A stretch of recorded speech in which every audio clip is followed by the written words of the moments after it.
அஸ்ஸலாமு அலைக்கும். இன்னைக்கு ராபியா குக்கிங்ல என்ன செய்யணும் அப்படினா ஒரு மசாலா தாங்க செய்ய போறேன். இந்த மசாலா வீடியோ வந்து ஸ்கிப் பண்ணா பாருங்க. இந்த மசாலா என்னென்னத்துக்கு போடலாம் அப்படின்னு சொல்லுவேன். ஃபர்ஸ்ட் இந்த மசாலாவோட அளவுகள் வந்து நான் வந்து இப்போ வந்து சொல்லிடுறேன். ஃபர்ஸ்ட் நான் வந்து மல்லி எடுத்துக்கேன். இந்த மல்லி வந்து 1 கிலோ வந்து மல்லி வந்து எடுத்துக்கேன். இந்த மல்லிக்கு வந்து 1 கிலோ மல்லினா 200 கிராம் வேடிக்கை வத்தல், அதாவது காஷ்மீர் வத்தல் சொல்றாங்க. அந்த வத்தல் வந்து வேடி காம்பு எடுத்து வச்சுக்கோங்க. காம்பு வந்து சேர்க்கக்கூடாது, காம்பு வேண்டாம். காம்பு எடுத்து இந்த காஷ்மீர் வத்தல் வந்து ஒரு 200 கிராம் எடுத்துக்கோங்க.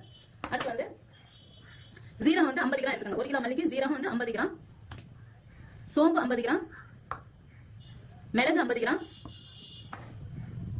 மஞ்சள் வந்து 50 கிராம். இந்த மசாலா வந்து நல்ல வெயில காய வச்சிடணும். வெயில காய வச்சுட்டு நல்ல நொறுங்க காய வச்சிடணும். அந்த மசாலா வந்து அந்த மாதிரி காய வச்சுட்டு இந்த மிஷின்ல கொடுத்து திரிச்சு வச்சுக்கணும். திரிச்சு வச்சுட்டு இதுக்கு வந்து எதுக்கு போடணும் அப்படின்னு பாத்தீங்கன்னா, மசாலா சேமியா செய்வோம் பாத்தீங்கன்னா அதுக்கு போடலாம். மசாலா உப்புமா செய்வோம் பாத்தீங்கன்னா அந்த உப்புமாக்கு போடலாம். மெயினா நூடல்ஸ்க்கு போடலாம். கண்டிப்பா இந்த நூடல்ஸ்க்கு போடலாம். அப்புறம் வந்து பொரியலுக்கு போடலாம். அப்புறம் நம்ம அவல் உப்புமா பண்ணுவோம், அந்த அவல் உப்புமாக்கு பண்ணலாம். அடுத்து வந்து பொரி பண்ணுவோம். நம்ம என்னென்ன மசாலா உப்புமா செய்வோம், மசாலா டிஃபன் எதெல்லாம் செய்வோமோ அது எல்லாத்துக்குமே இந்த மசாலா வந்து போட்டுக்கலாம். ரொம்ப நல்லா இருக்கும் இந்த மசாலா வந்து. நீங்க கண்டிப்பா நீங்களும் ட்ரை பண்ணி பாருங்க. இப்போ இது எல்லாத்தையும் நல்லா வெயில காய வச்சு திரிக்க போறேன். அடுத்து வந்து